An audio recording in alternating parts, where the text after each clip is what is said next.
Oh. All right, how we see us on here, so we can see the questions when we get ready to pick it up. Let's see the questions. Well, I'm trying to watch it like we did last time, so we will see the questions. If they post it down there, we'll be able to see it. Alright. Let's put this over here. Set it there for now. See your phone. See if you can see it. How do you get to TikTok? Yeah.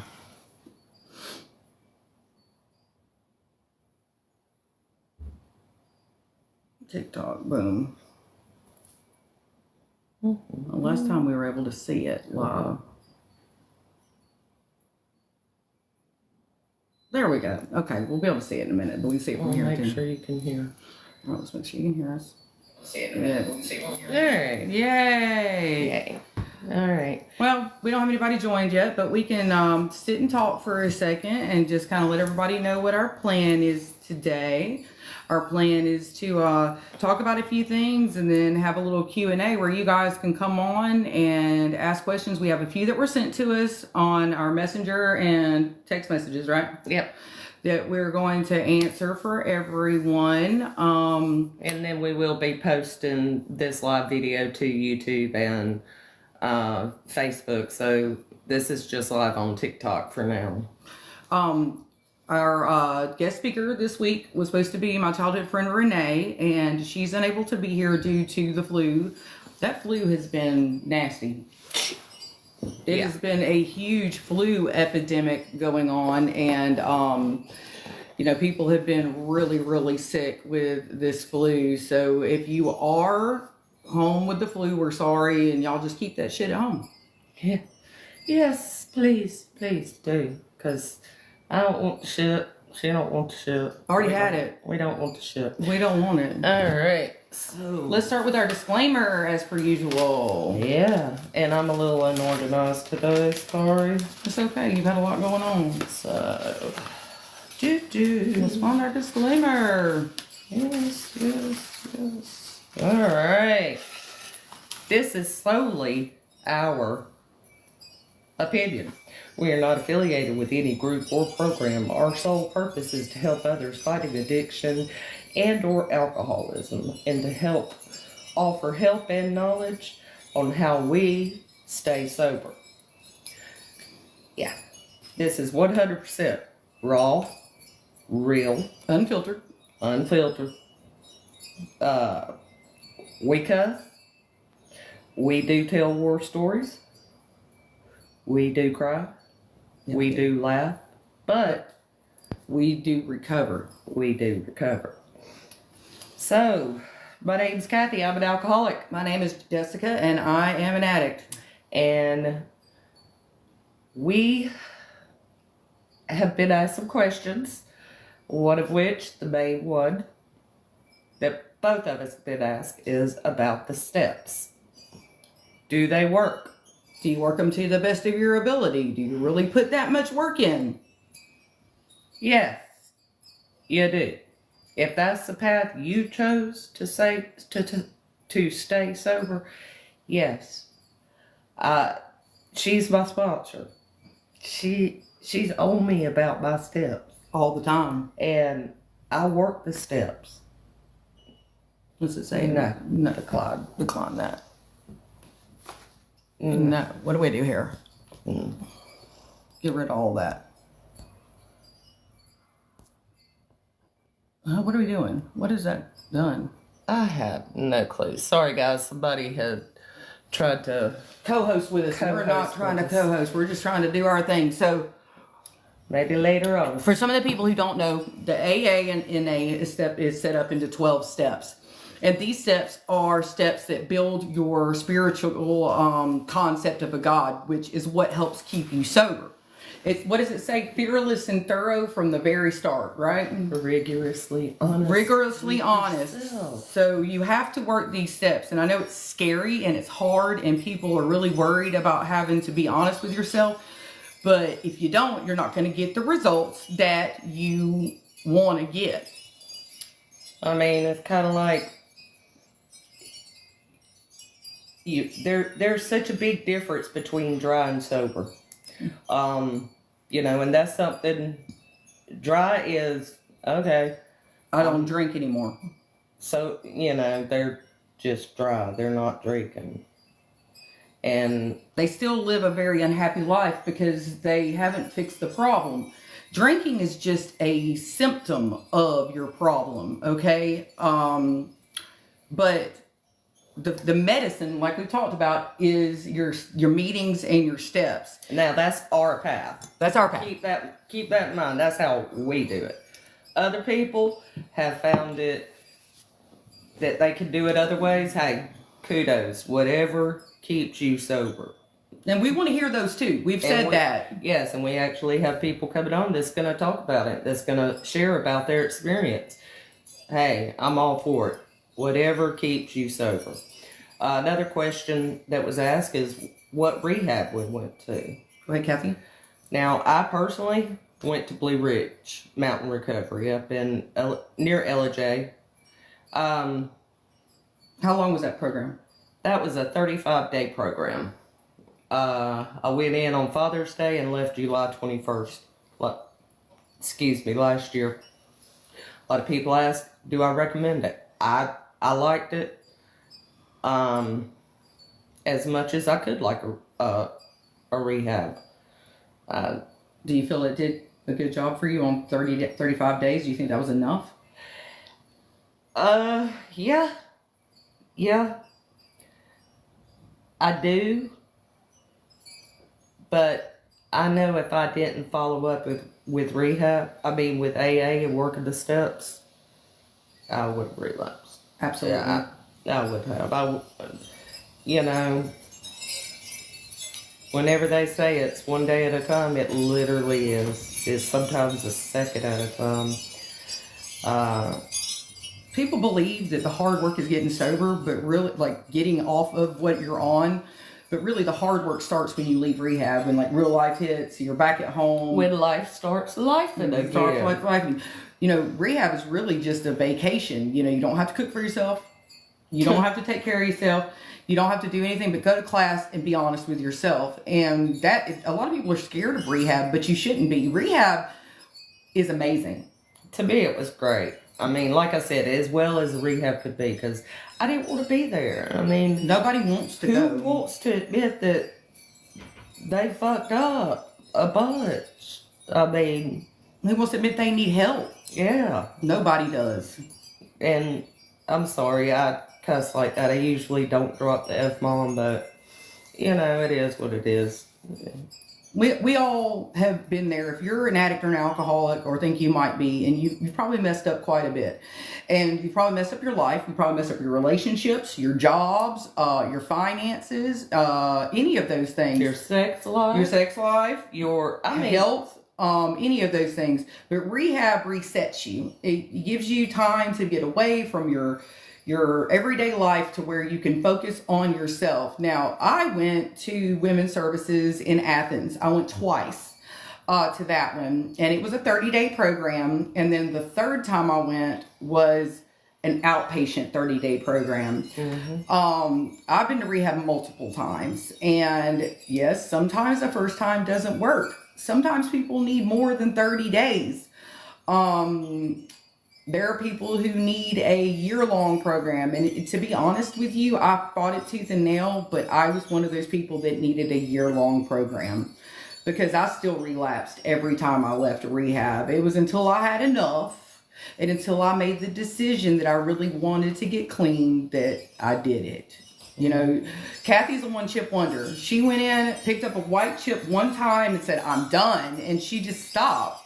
Me, on the other hand, it took me enough white chips to tile my bathroom before I finally made a decision that I was going to quit. And look, I thought that the hard part was over going to rehab. I really did. I thought that is the hard part. It's not. And it by far was not. Living life sometimes, or not sometimes, for me, every day is a freaking challenge just to balance out stuff. And everything that everybody else does, work, clean house, go to places, We do, but we battle it in our head saying, damn, drink would be good right now. Well, everything we did was centered around drinking and drugging. Oh, God, yeah. So getting in the car, going to work, I had to make sure I had my dope, I had my cigarettes, I had my vape, I had my phone. Those were the things I was worried about getting in the car with. Kathy, with her drive to work, probably consisted of stopping at the liquor store. Or Oh, no, girl, I already had that shit the night before. Okay, so she was already ready the night before. I'd panic if I didn't have at least 2 shots to get me through. So even going to bed, both of us were worried about the next day, about what we were going to have. So we talked about cooking Christmas dinner. You know, it was what revolved around drinking. So And what were you going to do? I'll be honest with you, it was hard this year cooking because I always cook for a big family, and I'm just gonna say it like this: whenever I cook for the whole damn trailer park, and that's centered around having a cold drink, you know, waking up early, doing all the prep. And this year it was really challenging. And after Thanksgiving, I was like, you know, I'm not gonna do Christmas, and I decided to do Christmas anyway, for a special group. And Which she cooked a lot of food for a lot of people, and we were all very grateful for her doing that. thank you. But I mean, the thought of drinking didn't cross my mind while I was cooking. Let's just say that. It didn't. How did you do it, though? I mean, you just had to do it one little thing at a time, huh? You know how I did it? I put on my Alexa, play Elvis, and I just bebopped away to Elvis and to Bon Jovi and to whatever could come on music-wise, and I made sure that my menu would be so big that I didn't have time to stop and think about it. Yeah, a lot of us, if you don't stop and think about it, you keep moving. A lot of people don't know this. I'm a bartender. And I've been asked this question: how do you bartend as an alcoholic addict? Well, I'm an addict, first of all, so it's not recommended. But staying busy while I'm there keeps my mind from thinking about drinking. You know, when I got sober was in 2020, and I like to say all the Dirty Joe money was rolling around, and all these people were coming in, and like we were busy balls to walls from the time I walked in to the time I walked out. I was too busy to stop and think about drinking. And so I stay in that mindset now, and everything happens up here, no matter what you're doing, like you just said. Yeah. So as long as you keep that mindset, they say that as long as you're spiritually fit, you can go anywhere. Yeah. And not drink, as long as you're spiritually fit. And that's where the serenity prayer, meditation, step work, all that comes into play whenever you're spiritually fit. You work your steps. You have someone to call.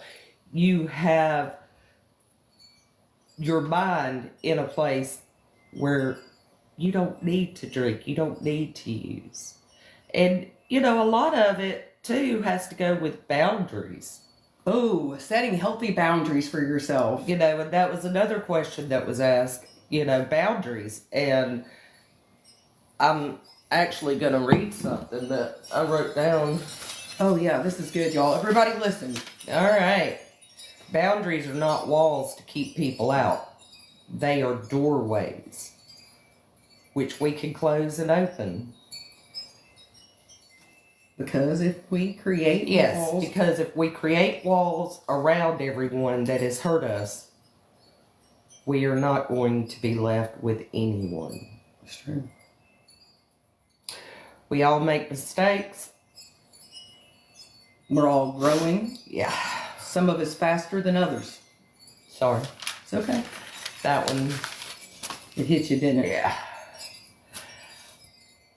When creating a boundary, let the person know that it's just you working on yourself. Some people will take it personal, but that's their problem. Some people will accept your boundaries, and others will push your boundaries. If they push your boundaries, don't let them. As soon as you let go of the need to be right and have them understand it from your perspective, you get the power back. Ooh, boom. And I'm gonna tell you, I have set some boundaries, and it kind of upsets me because I've had to shut a lot of people out of my life. But it's for me. It's what I have to do to stay sober. And whenever I say the boundaries, and that's to me, a lot of it's the 3 Ds: drinking, drugs, drama. I don't do it. I don't have time for it. I stay in my lane. I don't give two flying shits what so and so's doing. I don't care, because as soon as I stop caring what the other person's doing, I start caring about myself more. That's right. And I don't allow myself for those boundaries that I am setting for myself. I don't let anyone cross them. I don't give them the opportunity. I shut them off, because no is a complete sentence.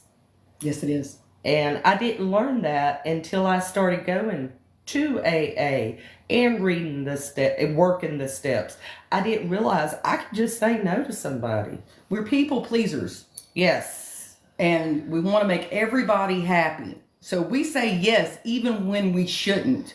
And we allow people to step into our lives and do whatever they want because we're afraid to say something.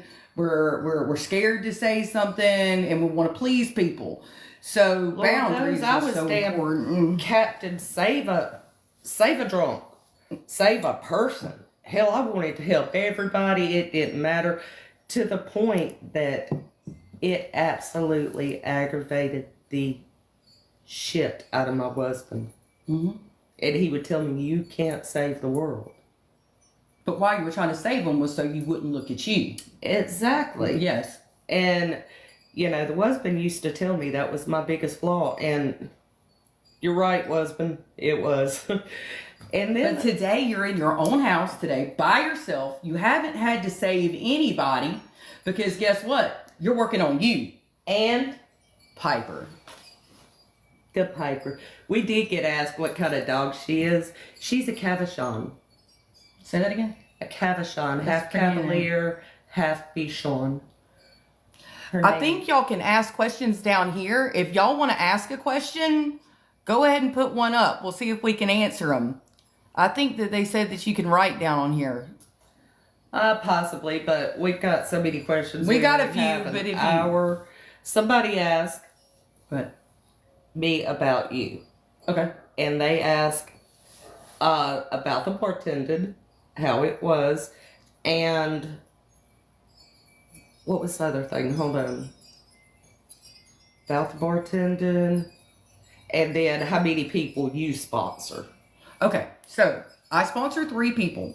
I try not to go over that because it's overwhelming. Mm-hmm. I'm lucky because the 3 women that I do sponsor are easy people to sponsor. They want to work steps, they want to be sober, and they don't fight the process. If you get somebody that is exactly the opposite of that, it's a lot harder work.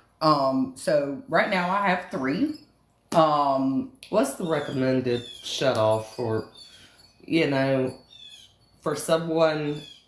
What is the recommendation as far as being a sponsor? How long you should have? What you should look for in a sponsor? Because you're my sponsor, so. Okay, well, I'll give you those answers. Okay, I would recommend you have at least a year before you should sponsor somebody. I would recommend you're at least through your 5th step because you have to have some kind of understanding of the step work before you try to walk somebody else through it. The number of people you should sponsor is completely up to you. But, I would recommend not going over 3. And that's where I'm at. I I'm like, I'm I'm good with that number. Yeah, I wouldn't go over 3. And a lot of it is just because of my schedule, and we both work hectic lives. I mean, we really do. And it's balls to the wall a lot of times. And you got to meet with each sponsee once a week. You got to work steps with each sponsee. You got to take time. So 3 is a lot. 3 is a lot, and for me, a lot of times it's that they keep me sober every time. That's that giving it away thing. They keep me sober, because how could I let them down? Because if you relapse, you can't sponsor them anymore. Yeah. So they keep me sober. And, so does meetings keep me sober. And that's, again, that's why the whole program works. that's how I work it. Mm-hmm. Sitting here answering questions that are being sent to us. Hey, how did you get sober? What rehab? Blah, blah, blah. We can, we see you more, so-and-so, so-and-so. That helps me. There's no magic light switch that says, today I'm going to be sober, tomorrow I'm not. It's complete. There's no control. If you are a true, real alcoholic, there's no one drink. You can't control yourself. There is no drinking with impunity. There is no just having one. Because one is too many. 1,000's not enough. That's the truth. And everybody that says, oh no, I've got to the point where I could just have a couple of drinks. Okay. Well, either they're lying or they weren't an alcoholic to begin with. Yeah, because, again, one too many. 1,000's never enough. And there are people, trust me, there are so many people who sit there and say, it's a choice. It's not. And, until you've been down that path, I didn't wake up one day and say, hey, I want to be a 48-year-old alcoholic and, Forfeit my whole life. Yeah. I didn't just wake up one day. It was right here. And it is sad that there's so many people that have blinders on that don't even see the pain that an alcoholic or an addict they go through. They don't see it because they don't want to see it. And we hide a lot of it too, though. oh yeah, We hide a lot, so they don't see all of it. And this is a disease of denial. So we'll deny it. Is everything okay? We're great. And you can see like the bags under our eyes and honey, there was times I'd walk into the gas station with a gown, house shoes, and a damn house coat to get a pack of cigarettes or a drink. No shit's given. I don't give a shit. I mean, but if somebody would have stopped you and said, "Hey, how's life? Everything good?" You'd have told them it was perfect. Hell yeah, It is a better after I disease. get these couple It of was shots. a disease of denial. We denied it to ourselves that we were sick. Mm-hmm. Oh, I can have this bottle and tomorrow I won't drink that much, or I'll quit next weekend, or it's not that bad. I didn't drink that much yesterday. We lied to ourselves and everyone around us.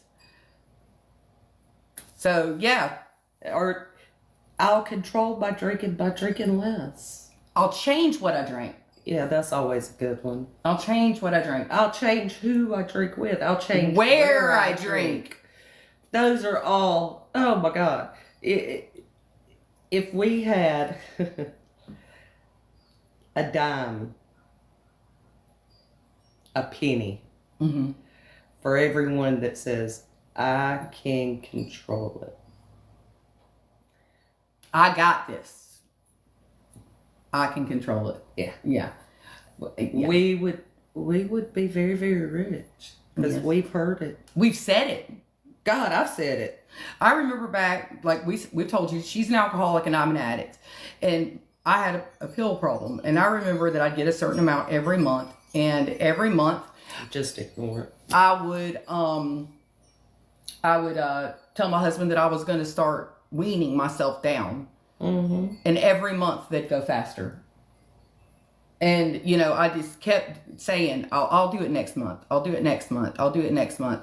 And it was a progressive disease. It just got worse and worse and worse and worse. Oh yeah, and that's what it does. It takes our lives away from us, and it's just a little at a time. It's nothing. Let me read the things. Go ahead. Yeah. So it was just a lot that we told ourselves, and we denied to everybody else. So people really didn't know how bad it really was until somebody came out and told them. You know, our friend from last week was a closet drinker. She drank alone in her house and didn't let anybody else know it. So this is definitely a disease of denial. Yeah, and I think a lot of times when people are at that denial stage, and this is, again, my opinion, that is when they're so desperate that anything, they look for any reason to relapse. And then they blame it on situations as to why they relapse.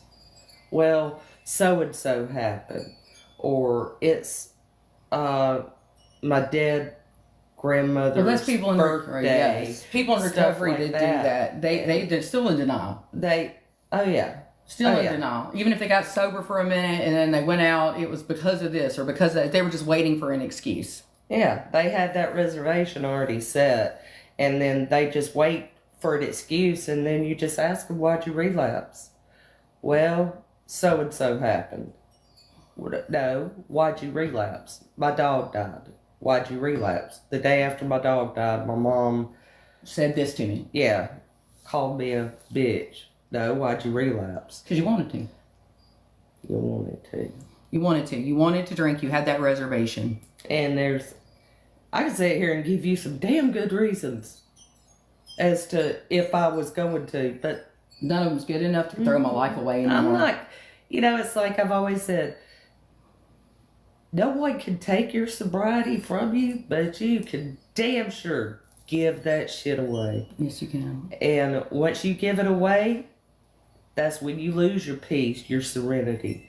That's when Connection with God. yes. The people you've met, the love that you've given yourself, you lose all of those things. And you know what? That's when you turn as I call it, the restless, irritable, discontented. And Explain that to them. Well, restless. Know what you said? You said it fast. Restless, irritable, and discontented. And then the GSR, guilt, shame, and remorse. Lord knows I was full of some guilt, shame, and remorse. And That's a cocktail for relapse. oh god, yeah. And then what is it? I call it the resentment playback in your head. You know? Oh yeah, just You it's on repeat. think about all the people that's done you wrong, and you just Or that you've done wrong. That yeah. self-loathing. yeah. Because if I hadn't worked the steps, you know me. I mean, I'm a lot calmer than I used to be. Let's just say The steps change you, your life, your thinking. Learning to forgive myself is key. It is. Yes, you got to love yourself and forgive yourself. So I had another question. Someone had asked how long had we both had in recovery. Kathy, how long have you had in recovery? 1 year and 7 months. 1 year and 7 months. Mhm. Okay. And I've got 5 years and some odd months. I don't know. So Halloween is my date. Halloween of 2020. And you? 6/15/2024. Okay. So there's all different types of people with all different types of time. There it goes up to, if you've been sober 100 years. But the key that everybody has to understand is we only have today. Yep. Today. We have just today. There's a lot of people that would act, or higher mighty because they have 25 years. Oh, And, gotcha. and they have just as much time as I have. There you go. Congratulations. Yeah.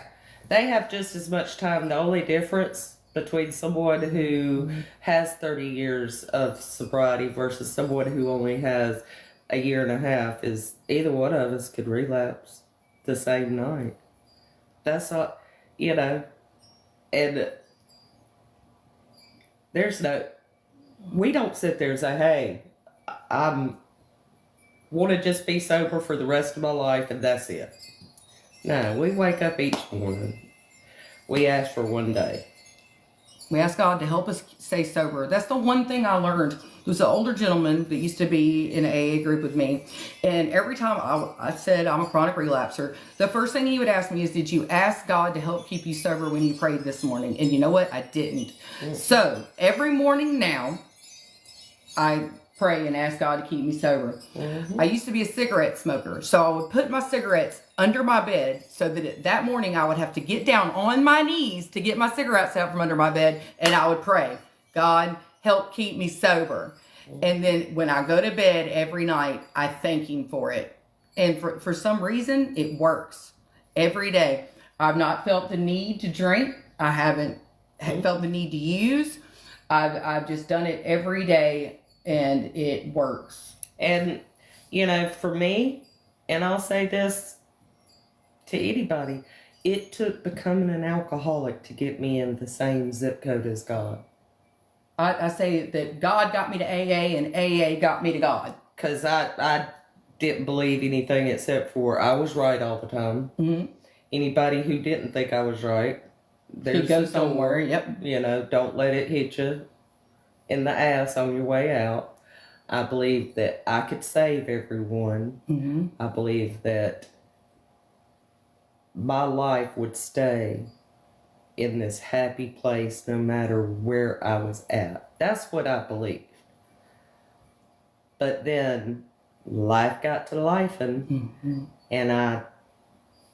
finally it was, God, you got to help me, because if you don't, I'm going to go to that liquor store. They call it that one sincere prayer. Okay? I remember mine. When you actually mean it. Because, you know, you could say, oh, God, I don't want to do this anymore. God, help me stop drinking. But that one day when you actually had enough. And you were just like, God, please relieve me of this. I remember that day. You remember that? I remember that day. It takes that one sincere prayer. I believe all of us have had that one sincere prayer when we really meant it to the bottom of our souls that we just did not want to drink or drug anymore. And that, you know what, that wasn't in rehab. No. For me, it wasn't. It was February. And it was the end of February. I was at... Were you still drinking at the time? No, I was sober. But I had a big life changing moment, and I left here with a baseball bat to go change that life changing moment, let's just say that. And luckily I didn't get to a situation where I needed the baseball bat. Praise God.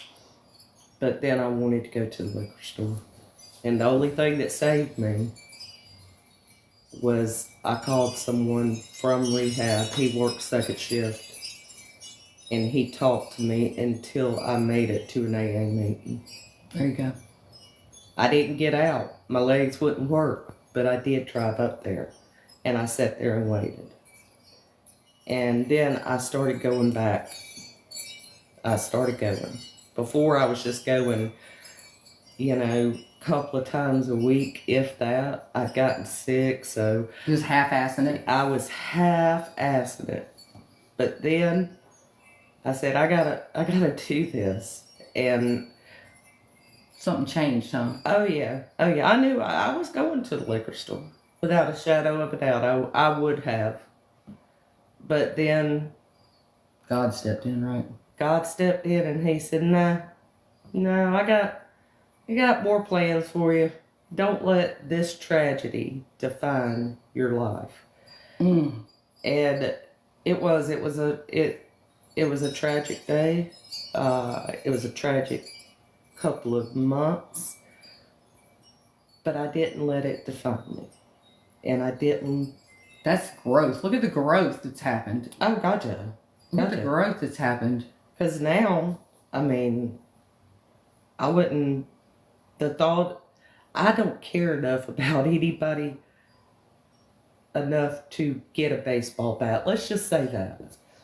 Except for my kids and my grandkids. There's nothing worth my sobriety today. There's nothing worth me going to jail for. I mean, just saying, because anybody that knows me, knows how I used to be. I'm gonna do shit up in a minute.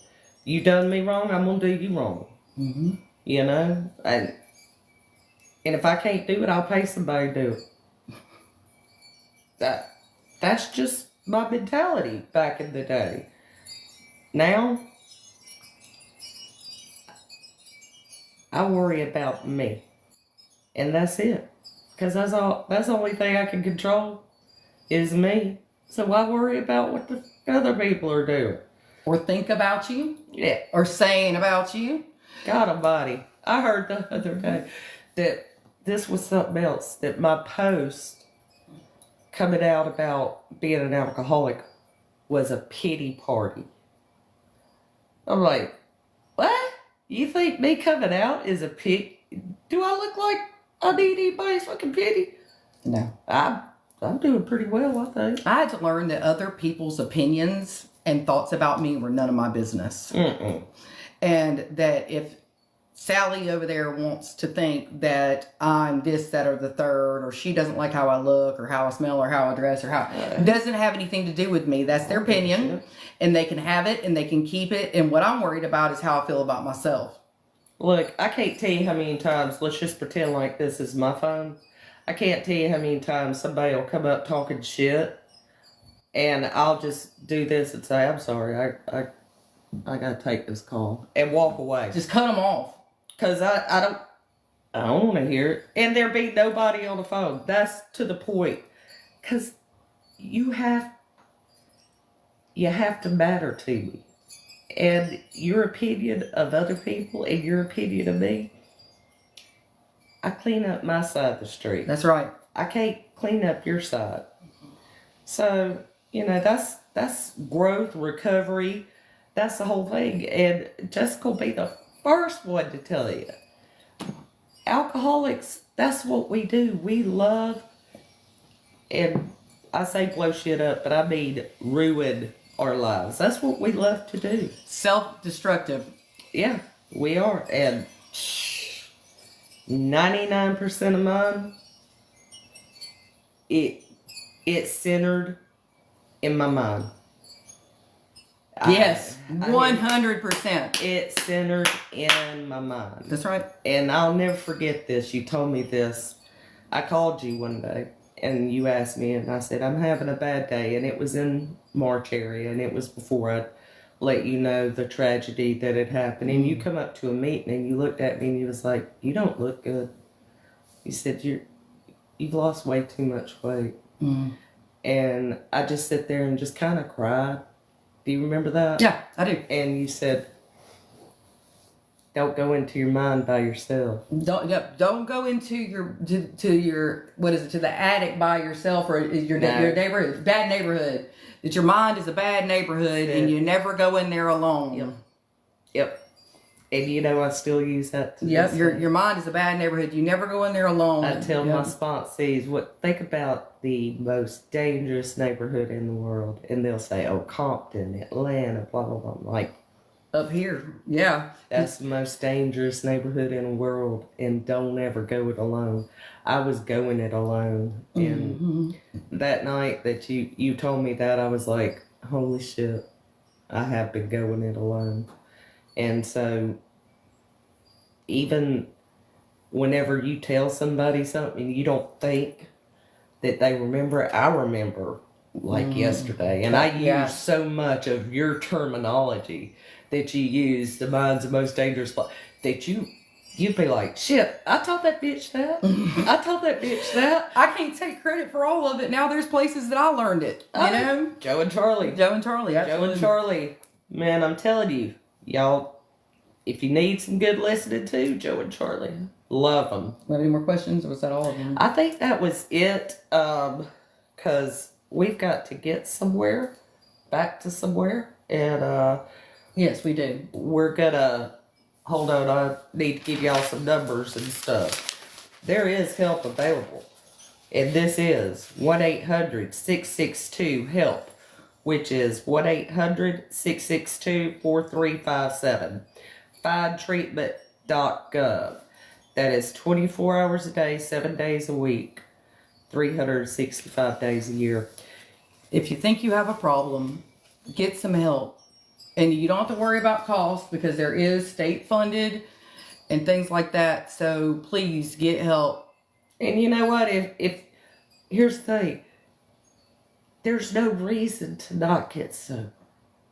There's no reason except for yourself, because you think you can do it by yourself. And people ask, does it have to be rehab? No, I've known people who have detoxed at home. Not a good idea. Susan shared that she did. Me, I would have died. That's just at the point I was at personally. Everybody's different. But at the end of the day, I always recommend detox and rehab to anyone. yeah, at the end of the day, you have to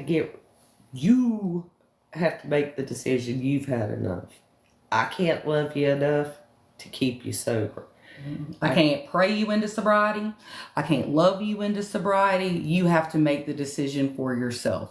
And once that decision's made, that's when the miracles happen. Mm-hmm. Sometimes quickly, Sometimes slowly. they will always materialize. When you work for them. Yep. So, in that, we're going to say our serenity prayer. Come here, Piper. Ready? Yes. All right. God, you got him? Yeah. Got her? Okay. God, grant us the serenity to accept the things we cannot change, the courage to change the things that we can, and the wisdom to know the difference. As always, if no one's told you today they love you, We do. We We love do. you. and we care, and we want to help the world one alcoholic or addict at a time. If we can do anything for y'all, let us know. We'll see y'all same time, same day, same place next Sunday. We should have another person come on and talk. We do love having guest speakers because they're able to share different opinions and outlooks. So hopefully we'll have somebody next week. All right. Bye, Love guys. y'all.